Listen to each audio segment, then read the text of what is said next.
All right, so we're gonna do sits and downs. The first thing that I want to talk about is the sequence. So we're going to, the sequence that we want is we're gonna say the name of the command that we want the dog to do, then they're going to execute the behavior, and then we want to mark the behavior that we want. So we're going to use something called a marker word. A lot of people use a clicker. I use the word yes to make it really clear to the dog like exactly what it is that they did that you liked. And then once we use our marker word or our reward marker, then we're going to give the dog a reward to reinforce the behavior. There's no reason to get hung up on using food as training. We're not bribing or begging the dog with food. It's literally we're reinforcing a behavior that we want so that behavior becomes more reliable and more predictable. So scientifically, you're going to be a lot more successful if you use food in your training. So back to the reward marker. So like I said, I use the word yes. So the first thing I'm going to do is something called loading the marker.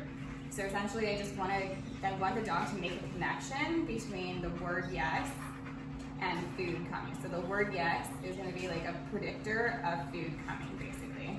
So the first thing I would do with a brand new dog is I would just say yes and give them food. Oh great, these are chewy, so it's going to take forever. So, and we're not asking the dog for any behavior. I'm literally just conditioning a response to the word yes. So just say yes and then throw food. Yes.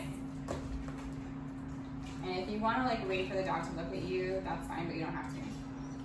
Yes.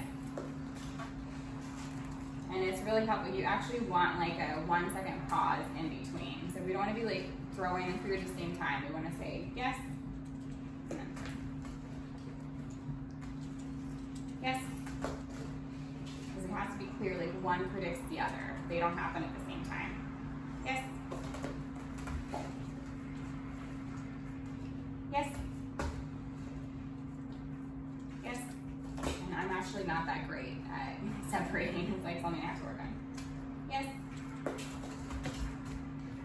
Okay, so once we've done that for a little bit, just a couple minutes, you don't have to overdo it, just do that, 10, 15 times.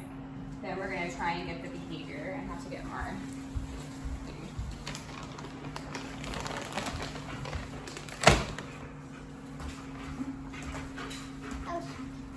So with a dog who doesn't know the behavior what we're typically going to do is lure them at first until they learn it. So we want to use some kind of food that is big enough that you can fit it in the palm of your hand. I don't know if you can see this. So that basically you have your hand cupped and the food is going to stay in your hand. And then we want the dog to be able to push his nose into my hand and I'm preventing him from getting the food. So if the dog is he's standing up, this is gonna be so hard because Draco does it automatically. But say the dog is standing up, I'm gonna put my hand right at his nose and say sit, and then lure him, and then yes, and then give him the food. So say he's just free, and I'll say sit, and then lure him, yes, and then give him the food. Or if I wanted down, I would say down, and then lure him down, yes, and then give him the food. So interestingly, that's the way that they teach, typically down is you're supposed to lure him down. For some reason, I have no success with that ever.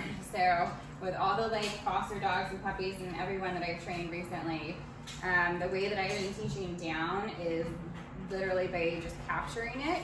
So basically waiting for the dog to down on their own and then say good down, yes, and give them food. And the way that I usually accomplish that is I sit in a really boring environment. So inside their little X pen or something like that. And I'll just like sit there, and I'll do some sits or whatever, and then I'll just sit there and like wait. And since there's nothing going on in the pen, like usually like within like a minute or two, they'll get bored and they just lay down. And then I'll say, good job, good down, good boy, and just like reward it and make it like super happy. And then within like a, you know, session or two, they know what down means. For some reason, whenever I try and lure down, they just keep standing and like eat the food from the ground. So for down, that's what I would try, is doing like by capturing it, just waiting for the dog to lay down naturally, and then make a huge card and be like, oh my gosh, good down, good job, super, good boy. Okay, you're free. And they'll learn it pretty quick. So we're gonna try it one more time. Come here. So for sit, it's sit, lure,